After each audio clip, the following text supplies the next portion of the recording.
সংসারের চাবিটা আমার মুখের সামনে থেকে কেড়ে নিলে তো পুতুল, এর ফল ভুগতে হবে তোমায়। এই পুজোর মধ্যেই আমি তোমার প্রাণ ভোমরাটা কেড়ে নেব। রায়চৌধুরী বাড়িতে দুর্গাপুজো হচ্ছে। তার মানে বাড়িতে প্রচুর বাইরের লোকজন আসবে, আর বাড়িতে অনেক লোকও থাকবে।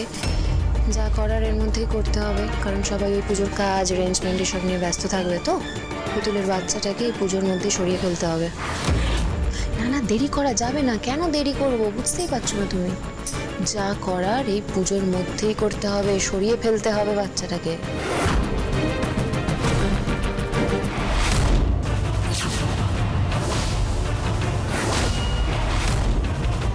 কি ব্যাপার? আপনি বাড়ি থেকে কাকে সরানোর কথা বলছিলেন, তাও আবার এই পুজোর মধ্যে? কি হলো, চুপ করে আছেন কেন, বলুন।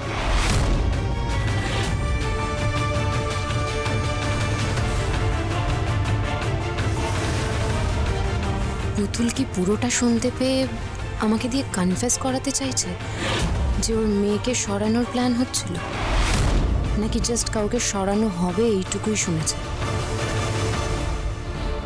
দেখুন, আপনি কিন্তু ভাববেন না যে আপনি চুপ করে থাকলে আমি হাল ছেড়ে দিয়ে এখান থেকে চলে যাব। কাকে বাড়ি থেকে সরানোর কথা বলছিলেন আপনি, বলুন। তুমি না সত্যি খুব মিষ্টি মেয়ে। কি বললাম আর তুমি কি শুনলে? ভুল শুনেছো। আরে বাবা, এই বাড়ি থেকে আমি কাউকে কেনই বা সরাতে যাব বলো? আমি তোমার দিদির সাথে কথা বলছিলাম। আমার দিদির ছেলেটা কি দুষ্টু হয়েছে তুমি ভাবতেই পারবে না। কি করছে জানো? বারবার শুধু ওই রান্নাঘরের মধ্যে চলে যাচ্ছে, গ্যাস ফ্যাস আছে না, আগুনের কাছে চলে যাচ্ছে। আমি সেটাই তোকে বললাম যে ওই বাচ্চাটাকে আগুনের কাছ থেকে সরিয়ে নিতে। ও তাই নাকি? আপনারও দিদি আছে? কেন, আমার দিদি থাকতে পারে না? তুমি কি আমার কাছে কৈফিয়ত চাইছো? মানে আড়ি পেতে কথা শুনছিলে আমার?